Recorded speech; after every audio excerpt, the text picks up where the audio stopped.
Gerrymander. I live in San Francisco. I'm the president of the International Forum on Globalization.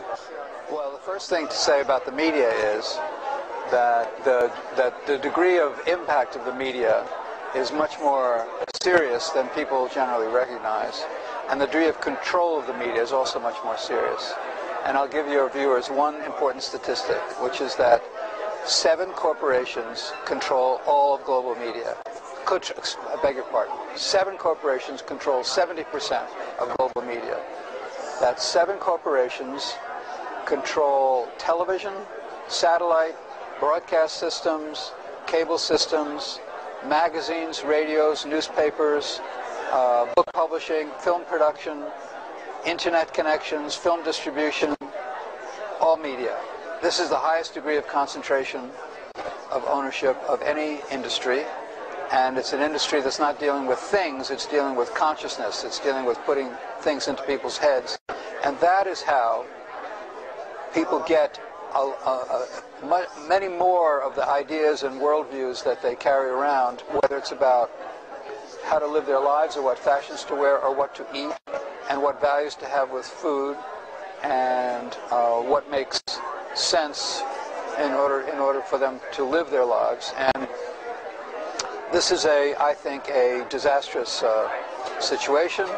I think it's terrible to have so many cultural values and lifestyle values and so many personal choices in the hands of so few people.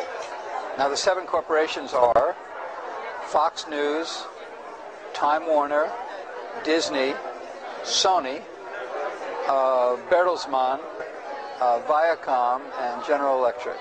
And those 7 corporations, all of them know each other, are all controlling everything or a gigantic percentage of what people receive and learn about, and it's a very serious problem. In the United States, the average person sees 30,000 commercials every year, 30,000 repetitions of exactly the same message, which is to say, do this, do that, go buy something, this will make your life better, you'll feel better, you'll do better, and so on, and using very, very powerful interventions technologically in order to achieve that. I don't know how many commercials the average person sees in Japan, but I think it's comparable. I know the average Japanese watches more television than the average American, and it's about 4.5 hours per day in Japan. I'm not sure the latest numbers, but 4.5 hours per day means that the average Japanese person watches more television than they do anything else except going to school or sleeping or working. During that time, they see a lot of commercials about commodities, including food as a commodity. And the commercials are telling them that something is valuable or nourishing or tasteful without explaining very often what the extreme negative side of that is. And it's inundating them with a view of the fashions of food, which have nothing to do with the kind of nutritional values or healthful values or the truth, for that matter,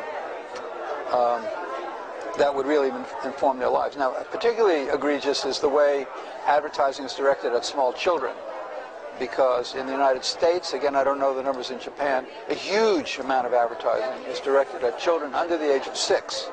Telling them to tell their parents to buy them sugary foods that are not good for them.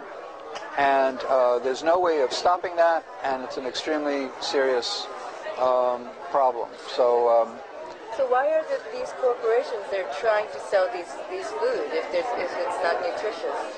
Well, because they're operating on a hierarchy of values that has nothing to do with values that we think are good values. They're operating on profit and growth as their primary values, and if they don't grow in profit, then they're not viable as corporations. So they're totally not interested in what true value is about. They're only interested in it's only self-interest.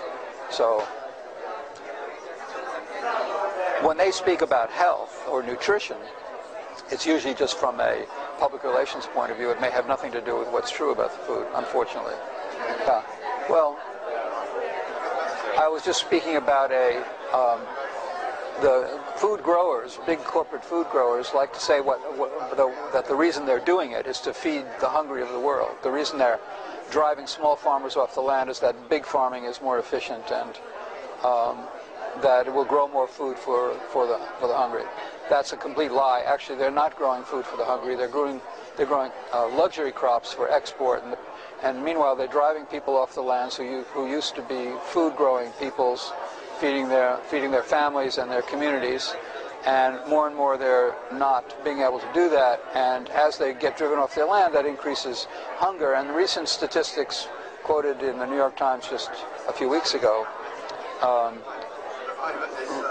assert that the amount of hunger at a time when world wealth is increasing, that is to say there's a greater amount of activity, commercial activity than ever before, the amount of hunger in the world is rising exponentially. I forget, it's about 10% higher than it was only 5 years ago. And especially serious is the problem of what's happening to small children. So the hunger situation is very, very grave.